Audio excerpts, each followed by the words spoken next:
Então, só pra contar, a gente tá mais de um mês sem gravar e estamos há quanto tempo tentando gravar esse programa? 1h30. Esse programa, eu acho que alguma força do universo conspirou para que ele não acontecesse. Inclusive agora a gente está tendo uma grande dificuldade de colocar ele em prática. É, claro que vocês não... A gente tem que disponibilizar esse áudio que a gente gravou da gente testando os equipamentos. Lewis Hamilton e assim por diante. Mas eu acho que agora vai. Agora vai sim. Vai. Então, como eu tava falando, meus amigos ouvintes, a gente tava tarefado, tava cheio de serviço, mas tá tudo entregue. Eu acho que agora dá pra voltar com a nossa agenda normal, do Expertise semana sim, semana não, cada 15 dias. E acho que é isso, né? Não tem recado, porque, enfim, os feedbacks que tinham, com certeza, já ficaram pra trás. Se tinha alguém precisando de ajuda, a gente nem viu, não ajudou. Então, perdão, mas faz parte do jogo. Mas isso também não impede que você possa pedir, fazer seus pedidos, dar sugestões de temas. Então a gente espera você. Isso não impede também da gente, a gente é muito cara de pau, da gente comemorar que essa é a 10ª edição do Expertise. Aí, ó. Não, é a 10ª. Cala sua boca! É a 11ª. Oficialmente a 10ª. Não, é a 11ª. Que contou com zero. Mas você tá contando com zero. Só com zero é não zero, número. cara. Não, acho que não dá pra contar. Zero é zero. Zero é piloto. Se bem que piloto de série é o primeiro episódio. Piloto? Né? Ai, meu Deus do céu. Palhaço. Enfim, de qualquer forma, batemos os 2 dígitos aí do programa. É um longo caminho pela frente até chegar nos 3 agora, mas estamos chegando lá. Sobre o que a gente vai falar hoje, então, nesse programa que é quase um revival do Expertise, de tanto tempo que tem, é o comeback do Expertise. Comeback. Vamos falar sobre branding pessoal. Hoje a ideia é a gente comentar sobre branding pessoal. Como assim? A gente que é designer, a gente tem a mania e a tendência de tentar fazer o nosso logo pessoal, certo? Pra gente assinar nosso serviço como freelancer ou só pra deixar bonitinho no Behance, pra fazer lá. Só que eu acho que muita gente que é designer já passou por isso, de ter dificuldade de fazer o seu próprio logo. É sobre isso que a gente vai falar hoje. Sobre a dificuldade da gente criar pra gente mesmo. Depois da vinheta. Roda a vinheta. Que saudade dessa vinheta.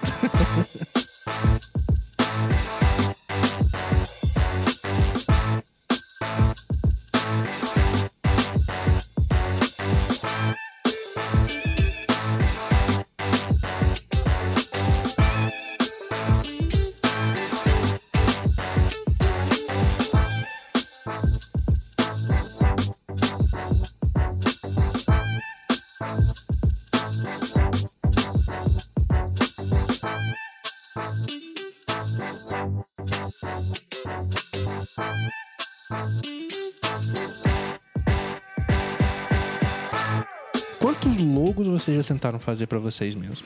Cara, eu já comecei vários projetos e nunca concluí nada. E eu terminava sempre fazendo uma assinatura de e-mail que era uma assinatura de e-mail.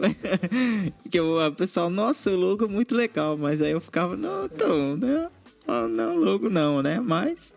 E você, Greginho? Você tem um que você usa até hoje, né? Tem um que eu uso até hoje. Mas assim, uso e não uso, né? Ele tá lá, se eu precisar, eu uso ele, mas não significa que é a minha melhor opção, não, sabe? Cara, eu já fiz um na primeira vez quando eu era freelancer, alguns anos atrás. Depois que eu conheci vocês, eu acho que já é o 3º ou 4º e eu já tô pensando em mudar de novo. Não, mas aquele que parece um rolo de pintura assim, é legal, velho. Meus logos sempre parecem um negócio nada a ver, né? aquele vermelho? É o vermelho. É igualzinho o rolo de pintura. Agora que eu não sei. É que tem um negocinho assim, um cabinho. Você só Eu pega assim. felizão com o logo, Greg. Eu vou pintar minha casa com ele. Vontade de bater. Agora eu não tinha visto isso, velho. Agora eu sabia disso. É assim. Mas, cara, eu lembro que pra chegar nessa versão, eu quebrei cabeça tentando definir quem era o profissional Lucas. Fazendo o nosso método de identidade visual, eu fiz o briefing comigo mesmo, né? Busquei referências pra mim mesmo, só que é muito difícil, pelo menos pra mim, porque eu mudo de opinião toda hora. É, eu também passo por essas As referências que eu tenho, tipo, pra fazer projeto dos outros, quando eu vou fazer pra mim, alguma coisa pra mim, isso vale até arte de estudo, vamos dizer assim. Eu me perco muito fácil no que eu quero fazer. no que eu acho legal de fazer. E a gente falando de logo pessoal para designer que trabalha com isso, já tem expectativa de ser um logo foda. Porque é o seu cartão de visita, é a sua assinatura de e-mail.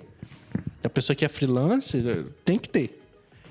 Tá certo que agora no estúdio também a gente meio que perdeu a necessidade de ter um logo pessoal, né?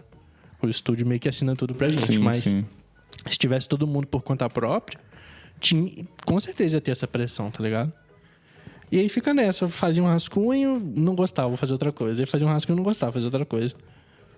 Até chegar no que tá, que eu olho hoje, 1 ano depois de eu ter feito, e falo, cara, não sei se me representa mais. Não, mas o último que você fez eu gosto bastante, do Lucas Scarpa. Não, eu também gosto, eu acho que tá bonito, só que sabe quando você... Eu gostava muito do azulzinho lá. Eu também gostava, mas sabe quando você muda como pessoa? é isso que acontece comigo. Eu falo, não, tá foda, é esse aqui, acabou, não faço mais nada. Passa um tempo e não, vou mudar. O vermelho calhou de eu nunca ter usado, propriamente dito. Porque eu fiz no finalzinho do ano, logo depois já veio o estúdio. Então nunca usei ele pra nada. E aí tá lá, tá bonito. Fico naquela, tem a necessidade de manter, de não ter? E você chegou a fazer um processo de briefing pra você mesmo? Fiz. Eu peguei o que hoje a gente tem de nosso briefing, de perguntas, e preenchi o formulário, preenchi tudo. Fiz rascunho, passei pelo processo inteiro de fazer identidade pra mim, pra chegar no resultado. Tanto que foi um resultado legal. Nossa, pra escolher fonte foi um caos também, que eu testei cacetada de fonte pra chegar na que eu escolhi. Acho que foi até circular. Eu já cheguei a tentar fazer alguns, mas foi bem complicado. Mas eu não cheguei a fazer, nunca cheguei a fazer briefing, assim, eu tinha dificuldade de... O que eu faço pra mim mesmo? Então, eu ia muito na base de referências e fazia um pacotão de tudo aquilo que eu gostava. E, acho que eu vou fazer isso. E aí, eu fazia aquilo e no meio do caminho, não, tá pronto, vamos deixar aqui. Mas aí eu olhava de novo depois e falava, não, acho que não é isso. Vamos mexer de novo. Nos meus eu cheguei a rascunhar muita coisa, mas só que eu sempre desistia antes de tentar, vetorizar, por exemplo, ou colocar nas aplicações, ou fazer variações da marca, né? Eu abri os programas, rascunhava no papel diversas vezes, mas eu acho que nenhum deles eu parei e fiz um processo de briefing, de entender como que seria a marca e tudo mais. No último que eu fiz, que ele se mantém até hoje, não é a minha melhor opção. Não significa que eu gosto muito dele. Eu uso por causa de preguiça de fazer um novo e falta de necessidade também. Não existe a necessidade de fazer um novo por enquanto. Nesse eu até tentei fazer essa questão de entender a personalidade da marca, entender como ela se comportaria.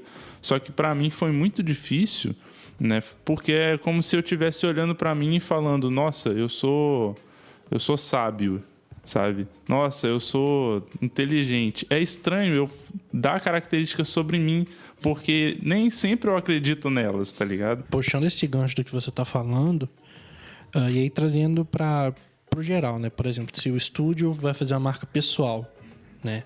De algum profissional, por exemplo. É difícil a gente sintetizar o que a pessoa é, porque a pessoa não é uma empresa. Sim.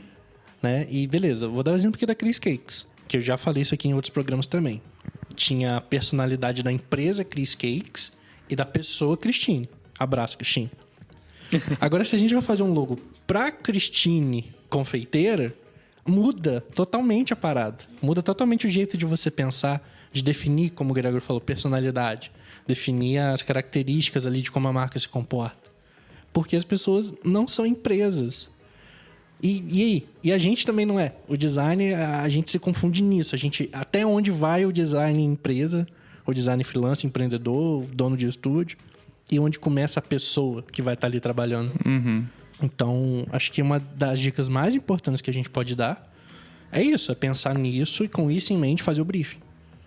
É detalhar. E quem sabe até um briefing demorado. Eu acho que o briefing do Kimura, do Marcelo Kimura, quando ele foi refazer a identidade visual dele próprio, foi outra pessoa que fez, foi o Fábio Kerk que fez, depois passou pra ele. Sim, eu lembro que teve alguma coisa assim. Eu sei que do Paulo Nogarol foi ele mesmo que fez, se eu não me engano, mas ele também seguiu todos os passos a passo de construir uma marca, assim, sabe? Ele escreveu o briefing, ele fez a pesquisa da marca, ele fez na parte da personalidade. E eu lembro dele colocar, tipo, fez um mood board e ele sempre colocando, tipo, na parede dele, assim, o que ele tinha definido, ele imprimia, colocava colado na parede, assim. Ia fazendo aquele mood board gigantesco na parede de várias coisas que ele tinha definido. E, assim, você percebe que a marca que ele construiu no final representa ele, representa a ideia que ele quer passar como profissional, igual você falou, separando a pessoa do profissional. E você percebe que tem um embasamento, tem um porquê de tudo, sabe? As coisas que eu fiz para mim mesmo foi tentativa de o que me representa hoje, agora, nesse momento de euforia. E aí eu ia lá, rascunhava alguma coisa e olhava e falava, acho que não sei, não Engraçado sei não. Que agora a gente tá conversando aí, tá dando aquela vontadezinha de pegar pra fazer e rascunhar umas coisas. Vou fazer alguma coisa. Mas você fez o da banda. Eu fiz o da banda. O da banda a gente passou por processos diferentes que eu também não sabia como fazer. E foi um pouco difícil. Eu acho que eu bati o martelo analisando o mercado. Vendo o que a galera grande fazia, como que eles eram, como que eles usavam, assim. Eu dei o exemplo do Mesa 3, né, da banda e o Daniel, porque meio que o Daniel tá envolvido diretamente com a banda ali e fazer o logo da banda é como se ele estivesse fazendo um logo para ele, sabe? E aí entra um pouco nesse... Não é um brand pessoal, né? Lógico que ele tá fazendo um brand para uma marca terceira. A banda é algo independente do Daniel. Mas mesmo assim tem esse envolvimento de falar um pouco sobre ele mesmo, sobre o que ele trabalha, sabe? E aí gera essa dificuldade. Eu lembro um pouco na época que você estava executando, tentando fazer o logo ali e tudo mais, mas no final das contas ficou fera. Pitel. E a versão anterior é horrível. Porque a versão anterior tinha o Pra lá, e era um A gigantesco, tinha um 3 grandão, era horrível. Bem ruim mesmo. Não, cara, se pegar as minhas, eu tenho os arquivos guardados de vez em quando eu falo, véi, não.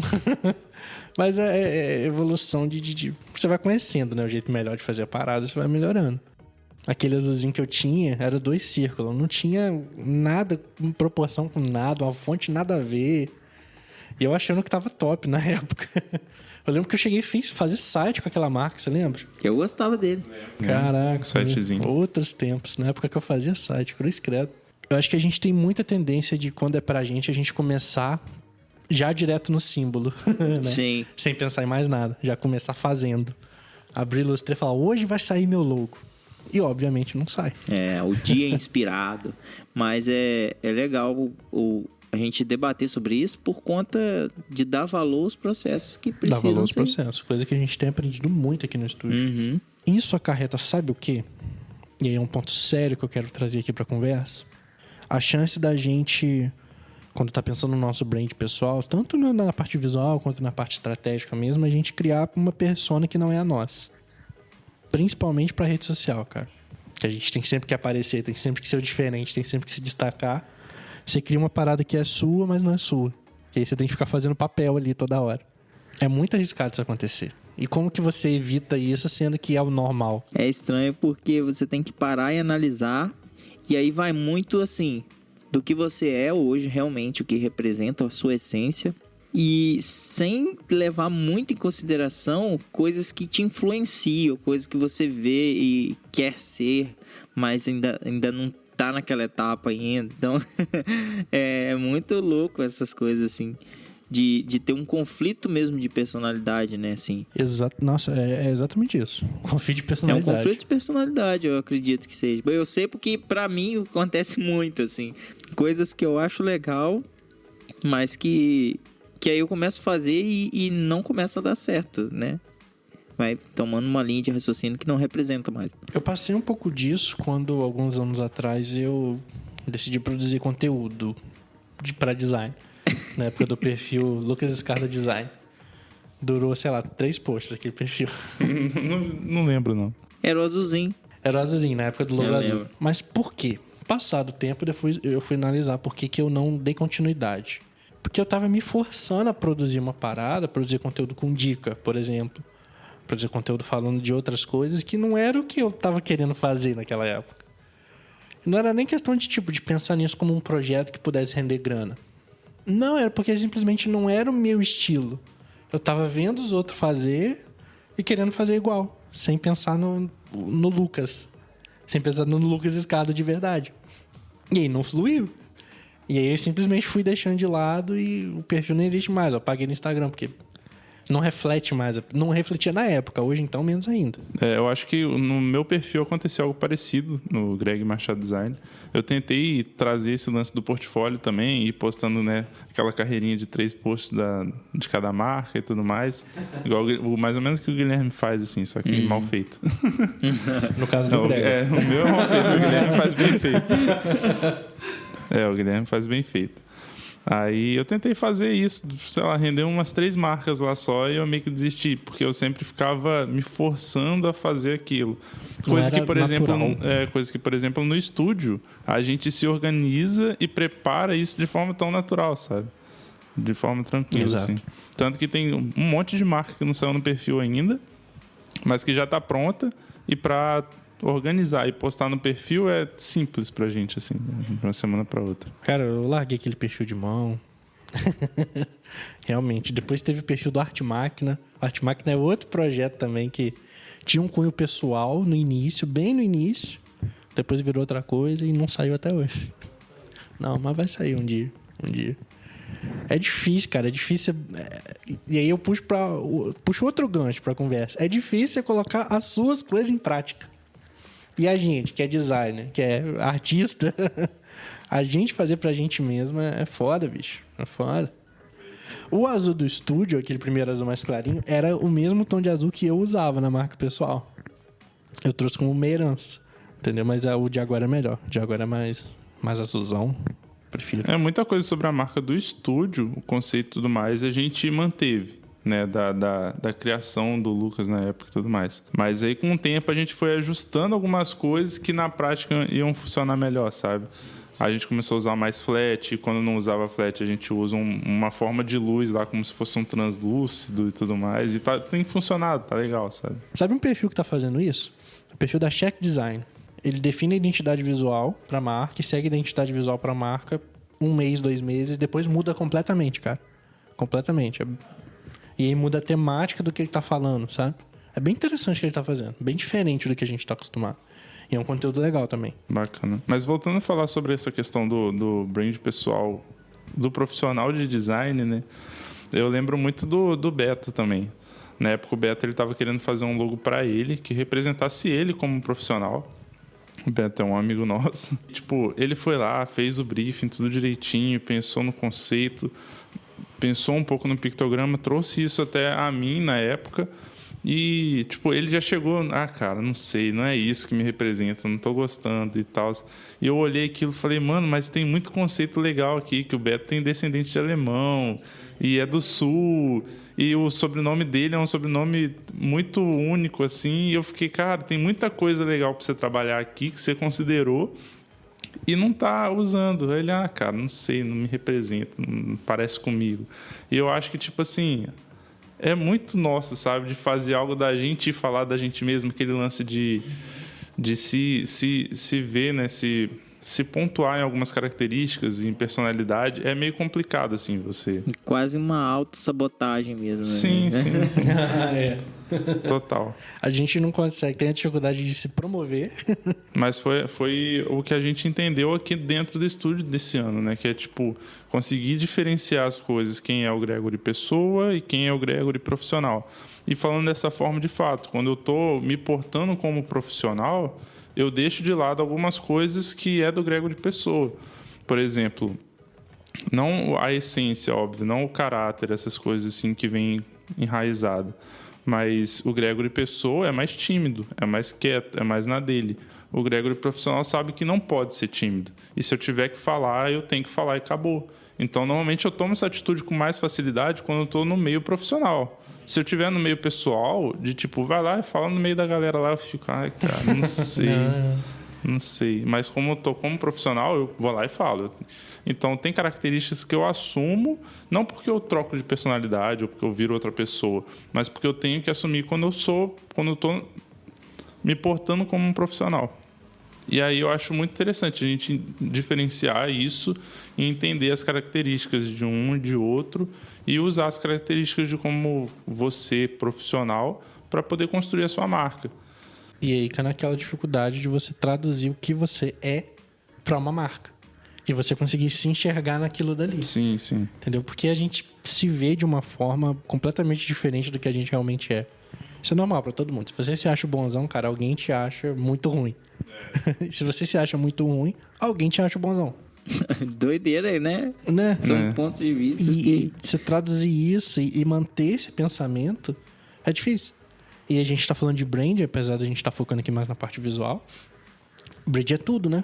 Quando bem feito, branding é tudo. E eu acho que também tem um outro fato das vezes a gente fazer algo. Não sei se já aconteceu com vocês, mas comigo já aconteceu. Fazer algo, a gente achar incrível, achar legal e mostrar pra uma pessoa, que você às vezes um profissional de design, ou alguém que é parceiro ali, que você tá em contato todo dia, você mostra e a pessoa não tá legal e tal, vamos alterar, sei lá, tá estranho isso, a cor não tá legal. E aí a gente... Acontece, bicho, não tem como. Uma frustração que aí gera um bloqueio de às vezes você... parei. E na maioria das vezes, quando a gente está construindo algo pra gente mesmo, acaba não se importando e o projeto morre por ali. Então, a não ser que você volte anos depois, ou sei lá, tempo depois, pra refazer. Mas comigo já aconteceu muito isso, assim. Eu acho que a gente mesmo assume esse papel de olhar e falar que não tá bom, de você cobrar demais. Ou de às vezes achar que tá muito bom e alguém falar que tá ruim e aquilo desmoronar na sua cabeça, tá ligado? Gregory? Não, o Lucas me apontou aqui, né? Mas antigamente eu tinha mais disso, de olhar e falar não gostei, e é isso. Mas era muito baseado no que eu gostava. Isso muda de pessoa para pessoa, né? Tipo, eu posso gostar de vermelho e você não, e você fez um negócio em amarelo e fala, não, cara, se você fizesse com vermelho ia ficar muito melhor. Com o tempo, eu parei com isso. Mas já tem bastante tempo, né? Então, hoje, normalmente, quando o Lucas traz para mim uma proposta, uma marca, uma ideia que ele desenvolveu pessoal, né? Dentro do estúdio, a gente já compartilha as coisas e já opina os três juntos. Sim. Mas quando é pessoal, que o Lucas chega lá no privado e fala, ó, Gregor, eu fiz isso aqui, o que você acha? Aí, eu normalmente tento opinar de forma mais técnica, para tipo, ver onde tem erros técnicos e onde pode melhorar tecnicamente e tento auxiliar nisso, já dar essa primeira informação já motivando para, se você ajustar isso, talvez fique legal, mas aí fica aberta como você quer fazer. E aí dá muito mais abertura da pessoa melhorar aquilo que ela acha que já está bom, melhorar para um outro nível sem tirar o que a ideia principal dela. O tal do designer tem um ego muito grande. Tem. E pra gente, uma afronta no nosso layout, na nossa criação, é uma afronta a gente. Às vezes é que tem gente que é babaca. Mas, tipo, às vezes é uma crítica construtiva e a gente simplesmente não quer receber aquela crítica porque a gente acha que tá lindo e é a melhor coisa do mundo. E não, a gente sempre tem como melhorar. Mas aí entra um outro ponto, né? Que você falou da gente fazer alguma coisa, gostar muito, levar pra alguém e a pessoa falar que tá ruim por algum motivo ou que não tá bom o suficiente. Mas o contrário também existe, de você ir fazer um puta trabalho e ficar naquela, eu não gostei da minha marca, que parece um rolo de pintura e é vermelho. E eu falo, não, cara, essa é a melhor marca que você já fez na vida, cara, é muito bonita. E a pessoa, não sei. Entendeu? Também acontece muito, de tipo assim, a própria pessoa não gostar de algo que ela fez, mas quem olhar de fora fala, nossa, cara, isso tá muito bom, sabe? A longo prazo, se você tipo, viver dentro dessa rotina de tá bom, tá ruim e não conseguir se ver, se identificar como profissional, isso machuca. Mas isso é papo pro próximo programa. Então, mas aí para não deixar tipo, as pessoas frustradas achando que é sempre problema, eu vou dar uma dicasinha de leve aqui que eu aprendi, que é você considerar o bom o suficiente, né? Porque quando você tá na margem do tá bom ou tá ruim, você considera que tá bom, você tá se comparando com Da Vinci normalmente, tá ligado? Porque eu estou no nível dos melhores artistas do mundo. Ou quando tá ruim, você é o pior. Mas às vezes você fez um negócio que não tá bom. Você não é o Da Vinci das marcas, mas que dá para você usar. Tá bonito, Você se representa ali. Então começa a usar. começa a usar, vai, mete a cara, faz seu trabalho render, faz as coisas acontecerem, e quando você tiver uma segunda oportunidade, você melhora aquilo. Quando o seu nível de conhecimento melhorar, você melhora aquilo. Até porque um tempo depois você vai ter uma percepção diferente e vai ter um caminho, tipo assim, agora eu vou mudar para esse modelo, sei lá, para o que for de diferente, para te representar de um novo posicionamento, né? Sim, um exemplo disso não é um brand pessoal, mas igual a gente estava conversando sobre a marca do estúdio aqui, foi um pouco disso. A gente viu a marca do estúdio e falou, tá legal, não é a melhor marca do mundo, a gente consegue fazer melhor? Consegue. Se a gente sentar e tentar fazer, a gente consegue fazer melhor. Mas, para o momento, atende muito bem. E tem atendido muito bem. Eu gosto daquela marca do jeito que ela é. Eu gosto bastante. Então, ela atende muito bem, tanto na parte de apresentação para as redes sociais, quanto na parte mais institucional, de contato com o cliente. Ela funciona muito bem em todos os quesitos, representa a gente muito bem. Então, por que eu vou me preocupar em mudar e fazer melhor agora? Não é o momento. No futuro, a gente já conversou, né, de reajustar algumas coisas, melhorar a marca, talvez mudar a ideia, refazer o processo, mas no futuro, num segundo momento, não agora. Então, para você não ficar nessa de, se eu faço e acho que tá bom e tá ruim, se eu faço e acho que tá ruim, mas tá bom, o que eu faço da vida? Escolha algo que te representa no momento, e se você achar que não é a melhor coisa do mundo, no segundo momento você melhora aquilo. Na dúvida, vai.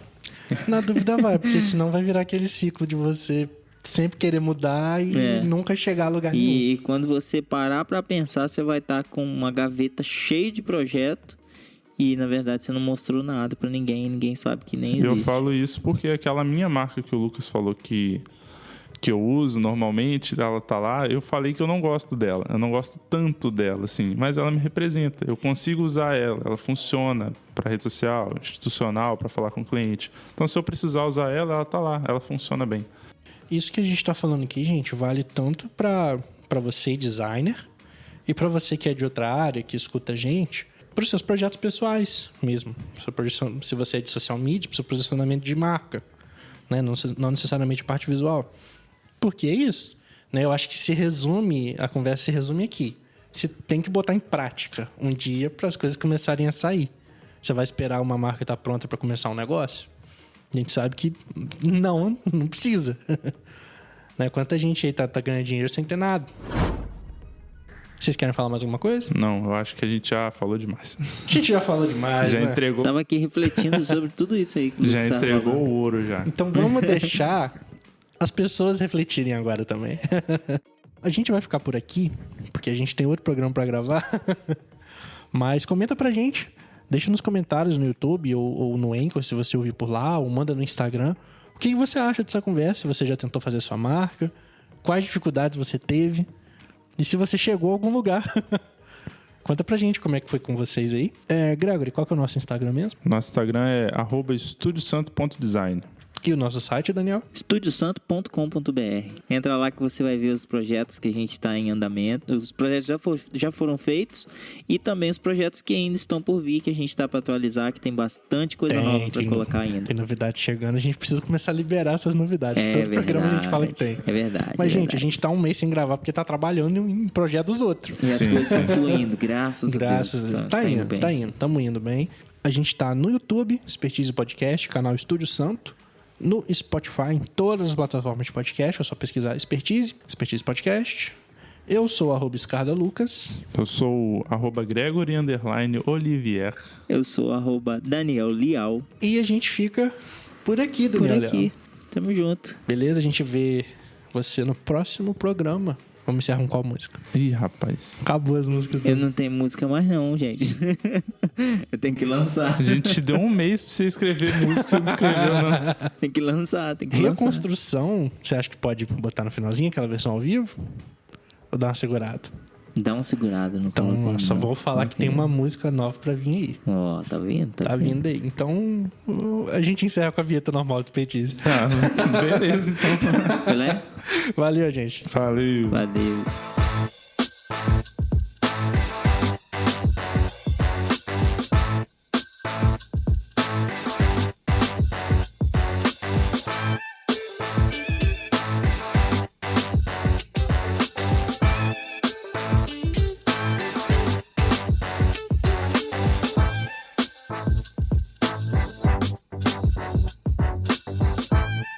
Tchau.